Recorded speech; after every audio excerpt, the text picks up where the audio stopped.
Hello everyone. तो आज हम कुछ प्रश्नावली 1.1 जो हमने कल स्वतुल्य सममित और संक्रामक संबंध देखे थे क्या होता है, उसके बेस्ड पर आपकी प्रश्नावली 1.1 के कुछ क्वेश्चंस डील करते हैं। कल हमने उदाहरण नंबर 4 तक कर लिए थे, तो हम कुछ प्रश्नावली के पहले क्वेश्चंस करते हैं। यहाँ पर जो पहला क्वेश्चन है, यहाँ पर क्या कह रहा है कि आपको एक समुच्चय मिला है जिसके अंदर 1 से लेके 14 तक की संख्याएं हैं। ठीक है, आपको समुच्चय क्या है, संबंध क्या है, ये चीजें समझ में आनी चाहिए, आप तभी क्वेश्चंस लगा पाओगे, अदरवाइज आपसे क्वेश्चन नहीं लगेगा। आपको समुच्चय ये मिला है और संबंध ये मिला है। वो कह रहा है कि आपको देखना है क्या ये स्वतुल्य है, क्या ये सममित है, या फिर ये संक्रामक है। जो भी है आपको बताना है। क्लियर है? ठीक है जी। तो आपको जो समुच्चय मिला है, समुच्चय क्यों दिया रहता है? क्योंकि यहाँ से आपको नंबर उठाने पड़ते हैं। जो x और y होते हैं वो आप यहाँ से उठाते हो। और आपको संबंध क्या मिला है? संबंध आपको मिला है कि आपको x, y लेना है। सच दैट क्या बताता है? खासियत बताता है। किसकी खासियत? इन दोनों की खासियत बताएगा। क्या खासियत है? कि 3x माइनस वाई 0 के बराबर है। देखो, यही आपको संबंध मिला है कि 3x, y किसके बराबर है? 0 के बराबर है। हमें देखना है ये क्या बनेगा। ठीक है, तो आप अपने संबंध को यहाँ लिखो। देखो, आपको संबंध क्या मिला है? 3x माइनस वाई बराबर 0। इसका मतलब हो जाएगा 3x बराबर y। और आपने 10th क्लास में बहुत ग्राफ बनाए हैं, बहुत ग्राफ बनाया आपने 10th क्लास में। आप क्या करोगे? यहाँ से x की वैल्यू रखोगे। x की वैल्यू कहाँ से रखोगे? ये जो आपको समुच्चय मिला है, समुच्चय इसीलिए दिया जाता है। ठीक है, ठीक है जी। तो आपने पहले x की वैल्यू 1 रखी, तो आपको y कितना मिलेगा? 3 1 जा 3। उसके बाद आपने x की वैल्यू 2 रखी, तो आपको y कितना मिलेगा? 3 2 जा 6। x की वैल्यू 3 रखते ही y कितना मिल जाएगा? 9। और x की वैल्यू 4 रखते ही y की वैल्यू आपको मिल जाएगी 12। x की वैल्यू आप 5 रखोगे, आपको y कितना मिलेगा? 5 3 जा 15। और ऐसे ही सिलसिला आगे चलता रहेगा। कब तक चलेगा? x इक्वल टू 14 तक आपका ये सिलसिला चलेगा। और y की आपको वैल्यू कितनी मिल जाएगी? 14 इंटू 3, सॉरी 42।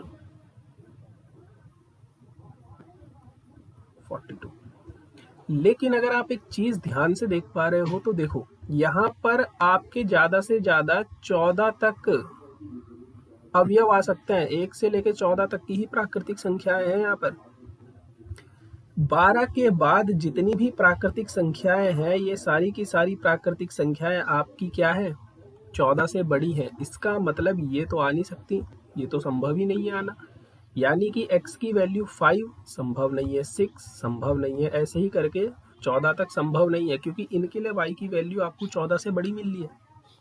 यानी कि आपके पास केवल इतने ही अवयव हैं। तो जो आपका संबंध बनेगा x, y, ये देखो x, y जो संबंध है, यहाँ पर पहला x आता है, दूसरा y। तो x कितना है? 1। और 1 के लिए y कितना है? 3। फिर x कितना है? 2। उसके लिए y कितना है? 6। फिर 3, y कितना है? 9। फिर 4, फिर y कितना है? 12। ये बात क्लियर है? अब सबसे पहला संबंध होता है हमारा स्वतुल्य। स्वतुल्य देखते हैं हम, क्या ये स्वतुल्य है? स्वतुल्य, कोई भी संबंध स्वतुल्य बनता है अगर a, आपका संबंध के अंदर होना चाहिए। क्वेश्चन मार्क लगा दिया, इसलिए लगाया क्योंकि हमें देखना है कि क्या a, r के अंदर है। a, का मतलब a कहाँ से आ रहा है? यहाँ से। ये a कहाँ से आता है? ये a आता है आपका समुच्चय से। समुच्चय का हर एक अवयव खुद से संबंधित होना चाहिए। मतलब इस a के अंदर 1 है तो 1, 1 संबंध के अंदर होना चाहिए। इसके अंदर 2 है तो 2, 2 भी संबंध के अंदर होना चाहिए। ऐसे ही करके लास्ट में 14 है तो ये 14 इंटू 14 कहाँ होना चाहिए? r के अंदर होना चाहिए। जरा इस संबंध को देखो, इसके अंदर आपको कुछ ऐसा दिख रहा है ही नहीं, है ही नहीं। इसका मतलब ये स्वतुल्य ही नहीं है। क्लियर है ना? 1, 1 है इसके अंदर, ना 2, 2 है। स्वतुल्य के लिए तो 1, 1 से लेके 14, 14 तक इसके अंदर होना चाहिए, है ही नहीं। इसका मतलब ये स्वतुल्य नहीं है। तो आप कैसे बताओगे स्वतुल्य नहीं है?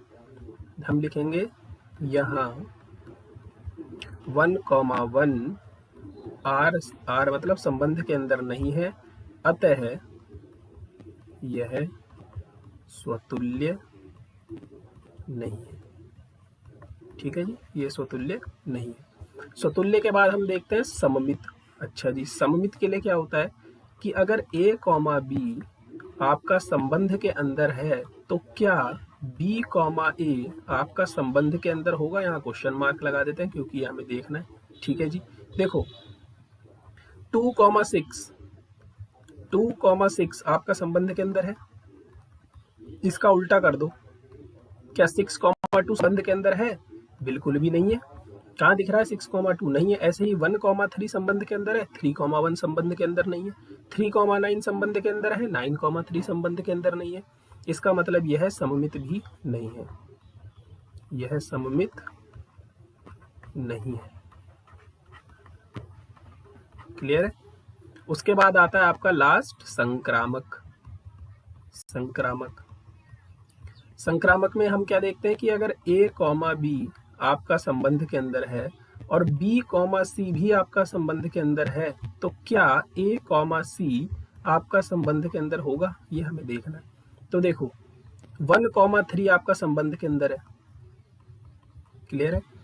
अब 3,9 ये भी संबंध के अंदर है। तो 3 से 3 तो कैंसिल हो गया, इसको भूल जाओ।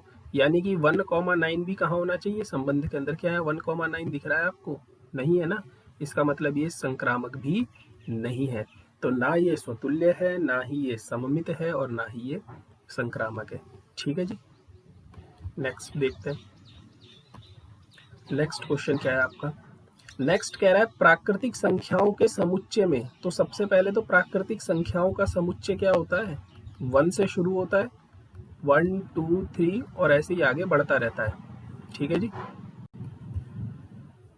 संबंध आपको मिला है y बराबर x प्लस 5। आपको जो संबंध मिला है वो मिला है y बराबर x प्लस 5 और यहाँ पर x का मान आपको 4 से छोटा लेना है, ऐसा क्वेश्चन में बोल दिया गया है। ऐसा नहीं कि आप x का मान 1 से शुरू कर रहे हो और आगे तक बढ़ते ही जा रहे हो अनंत तक, आपको पता ही नहीं है अनंत क्या है। तो इसलिए उसने पहले ही बोल दिया है कि x का मान आपको 4 से छोटा लेना है। ठीक है जी, 4 से छोटा ले लेते हैं। तो x का मान क्या क्या हो सकता है? 1 हो सकता है, 2 हो सकता है और 3 हो सकता है। बस ये 3 मान ही हो सकते हैं। जब x का मान 1 होगा तो y कितना होगा भाई? 5 और 1 6। जब x का मान 2 होगा तो y कितना होगा? 5 और 2 7। और जब x का मान 3 होगा तो y का मान आपका 8 हो जाएगा। तो आपका संबंध क्या मिल गया? ये तो और आसान था क्वेश्चन। 1,6, 2,7 और 3,8, ये आपका संबंध मिल गया। स्वतुल्य दिख रहा है? नहीं है, क्योंकि 1,1 इसके अंदर है ही नहीं। ठीक है, तो सबसे पहले हम क्या देखेंगे? स्वतुल्य। स्वतुल्य के लिए आप सीधा लिख दो 1,1 संबंध के अंदर नहीं है, तो ये स्वतुल्य नहीं है। दूसरा सममित देखना 1,6 संबंध के अंदर है, लेकिन इसका उल्टा 6,1 संबंध के अंदर है ही नहीं, तो ये भी सममित भी गया। और तीसरा संक्रामक। क्या ये संबंध आपका संक्रामक है? संक्रामक के लिए कैसे देखोगे? देखो जी 1,6 लेकिन किसी के भी लास्ट में 6 है ही नहीं। क्लियर है? 1,6 है लेकिन किसी के भी लास्ट में 6 नहीं है। ठीक है जी। फिर 2,7 किसी के भी लास्ट में, क्योंकि आप कैसे अवयव देखते हो, a, b अगर संबंध के अंदर है और b, c संबंध के अंदर है तो a, c ये b से b गायब हो जाता है, क्योंकि यहाँ भी b है और यहाँ भी b है, एक जैसे। यहाँ 1,6 है, इसके दूसरे नंबर पर 6 है, लेकिन यहाँ पर किसी के भी पहले नंबर पे 6 है ही नहीं। ऐसे ही इसके दूसरे नंबर पे 7 है, लेकिन किसी और के पहले नंबर पे 7 है ही नहीं। तो ऐसा अवयव आपको मिलेंगे ही नहीं। इसका मतलब यह संक्रामक भी नहीं है, यह संक्रामक नहीं है। तो आप इसको दिखाओगे कैसे? हम लिखेंगे a, b संबंध के अंदर है तथा b, c संबंध के अंदर है, परंतु a, c संबंध के अंदर नहीं है। इसका मतलब क्या हो गया कि ये जो है हमारा संक्रामक नहीं है। क्लियर है? ओके, तो नेक्स्ट क्वेश्चन देखते हैं, थर्ड वाला अच्छा आप कर सकते हो, इजी सा टास्क है। आपको a मिला हुआ है 1, 2, 3, 4, 5, 6 और संबंध क्या मिला हुआ है कि y जो है वो y भाज्य है x से, मतलब ये दूसरा वाला इससे भाज्य है। ठीक है, तो आपको एक ऐसा सेट तैयार कर देना है और देखना है क्या ये स्वतुल्य है, सममित है या संक्रामक है। ठीक है, ये आपके लिए होमवर्क है, आप इसे कर लेना। अच्छा, ये क्वेश्चन इंपॉर्टेंट है क्योंकि ये पूछा हुआ क्वेश्चन है। पूर्णांकों का समुच्चय मिला है अब की बार। पूर्णांक क्या होते हैं? पूर्णांक होते हैं, z से रिप्रेजेंट करते हैं पूर्णांकों को, 0 +-1 +-2 +-3 और ये इन्फिनिटी तक आपका चलता रहता है। संबंध क्या मिला है कि x - y एक पूर्णांक है, मतलब x - y कहाँ से आएंगे, x और y कहाँ से आएंगे, इस z से आएंगे। संबंध मिला है x - y क्या है, एक पूर्णांक है। तो बिल्कुल सही बात है ना। यहाँ के आप कोई भी दो पूर्णांक उठाओ, उनका जो आप घटाओगे उन्हें तो भी आपको एक पूर्णांक मिलेगा। तो सबसे पहले हम क्या देखते हैं, सममित, स्वतुल्य। स्वतुल्य के लिए क्या होता है कि a, टाइप के अवयव संबंध के अंदर होने चाहिए। मतलब अगर y की जगह मैं x कर दूं, एक जैसे अवयव इसके अंदर होने चाहिए। तो देखो a, ये कितना मिलेगा, 0, और 0 क्या है, 0 एक पूर्णांक है। 0 क्या है, एक पूर्णांक है। इसका मतलब a, कहाँ पे चला गया, संबंध के अंदर चला गया। समझ आया? a, मतलब एक जैसे अवयव संबंध के अंदर कब जाएंगे, तभी जाएंगे ना जब a - एक पूर्णांक होगा। इस संबंध के अंदर केवल वही अवयव जाएंगे जहां पे x - y एक पूर्णांक हो। मतलब जब हम घटाएं तो हमें एक पूर्णांक ही मिलना चाहिए। उसके बाद आते हैं हम सममित। भाई साहब ये तो और आसान है। अगर x, y संबंध के अंदर है तो हमें क्या चेक करना है, क्या y, x संबंध के अंदर होगा। भाई साहब अगर x, y संबंध के अंदर है, इसका क्या मतलब है कि x - y एक पूर्णांक है ना। अगर x - y एक पूर्णांक है तो यहाँ से माइनस कॉमन ले लो, तो y - x भी क्या होगा, एक पूर्णांक होगा। अब यही तो हमें सिद्ध करना था, y - x एक पूर्णांक है, तो इसका क्या मतलब है कि y, x भी कहाँ है, संबंध के अंदर है। इसका मतलब ये सममित भी है, ये स्वतुल्य भी है। अब लास्ट बचा हमारा संक्रामक। देखना क्या ये संक्रामक बनेगा। देखो जी, अगर x, y संबंध के अंदर है और y, z संबंध के अंदर है, x, y का संबंध के अंदर जाने का क्या मतलब है कि x - y एक पूर्णांक है, y - z क्या है, एक पूर्णांक है। देखो जी, तो x - z भी क्या होगा, एक पूर्णांक होगा। क्लियर है? आप समझने के लिए कोई भी ऐसा अवयव उठा लो ना, 1, 2 उठा लिया, 2, 3 उठा लिया। ये 1 में से 2 को आप घटाओगे तो आपको -1 मिलेगा, एक पूर्णांक है।